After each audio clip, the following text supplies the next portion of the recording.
to mind when you hear the words male or female, sex and gender?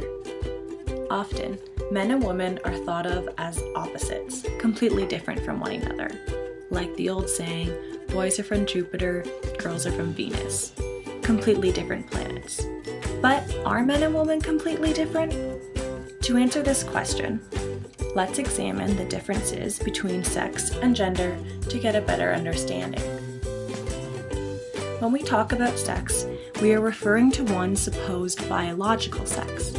And by gender, we are referring to the social and cultural adoption of attitudes, behaviors, and perceptions.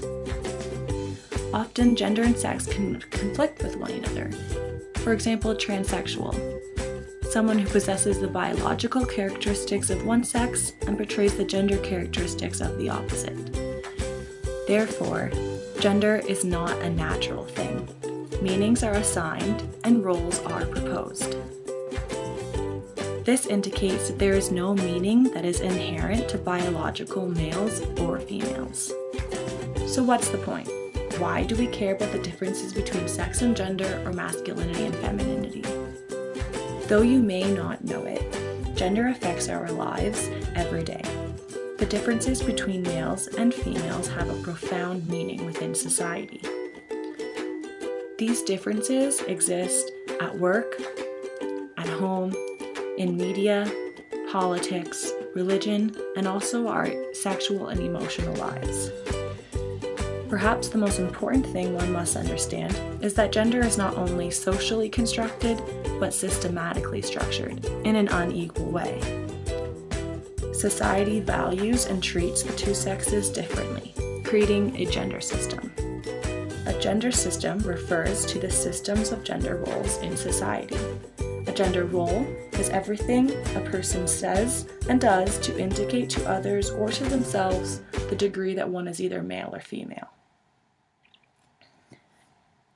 Judith Butler, a famous feminist, argues that gender is performative. In other words, we do gender. Therefore, it is not a fixed state, rather, it is always changing. Everything we say and do, from the way we walk to the way we dress, speak, or present ourselves, portray the gender we identify with. So again, what's the big deal? Why do we care? I'm going to highlight 3 areas in which sex and gender impact or threaten our daily lives. The first area I want to highlight is gender in the media. If we take a close look at how males and females are portrayed in advertisements, the socially and culturally constructed gender roles become quite obvious. Females are continually shown in images as weak, dominated, and powerless, whereas males exemplify strength, control, and power.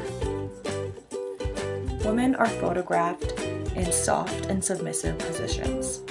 They tend to hide or protect their bodies by crossing their arms or covering their faces. They look away from the camera and they gently caress themselves, expressing a breathless look. Males, on the other hand, are photographed in authoritative positions.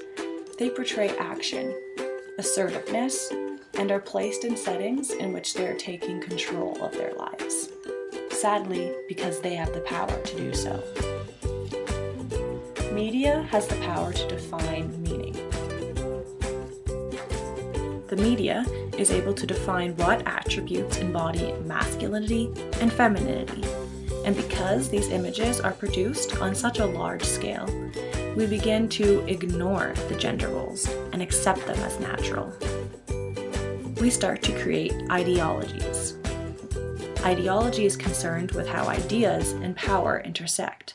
The powerful, in this case media, is not only able to determine how we should act or dress according to our gender, but also how we value and treat gender.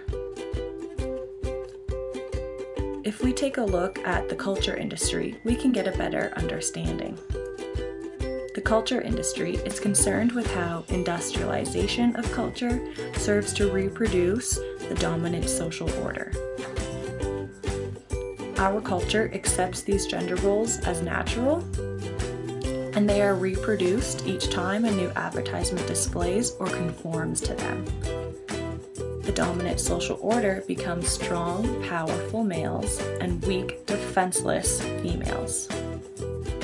These gender roles are now able to become commodities, something we are able to sell.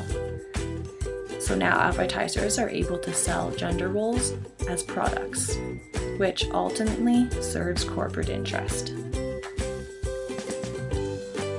So now the way that we decide to present ourselves is not only an expression of identity, but is reduced to a mere instrument or means of profit. This issue becomes even more problematic because with commodification comes standardization. Individuals are taught to never deviate from the norm. This creates obedient individuals. Girls must wear dresses, boys must wear baseball hats. The implication of these images and narrative positions in advertisements are damaging to children as they grow up believing they must conform to these gender roles. These representations are understood as normal, standard, or expected masculinity and femininity and become a part of the natural order and thus remain unquestioned. The second area I want to highlight is gender in the workplace. With the sheer volume of unpaid work in the home, disproportionately done by women, there can be no discussion of the misfortunes of women without the discussion of work. 33% of women work part-time jobs compared to 9% of men, resulting in less income for females. In addition, women still earn 20% less than men. Women are continually being taken out of the workplace and put into the home, where they remain unpaid. For example, women are discriminated against within the video game industry. With around-the-clock working hours, the industry excludes people with caring responsibilities. Those who must take care of children, be home to make dinner, and clean the house, all of which are likely done by women. So why do these gender roles still exist? And more importantly, why do they remain unquestioned? I want to introduce you to post-feminism. Post-feminism is a critical concept, meaning it challenges perceptions. Post-feminism is a state in which equality is assumed, yet men are privileged. It challenges the assumption that gender equality has been achieved. One reason it is assumed gender equality has been achieved is because many people lack the understanding of feminism. People believe it to be a thing of the past, irrelevant, or outdated. Rosalind Gill explains this quite clearly when she says, because no one wanted to be seen as uptight, fidget, or humorless, the term sexism fell out of use, latterly acquiring a quaint, old-fashioned ring to it.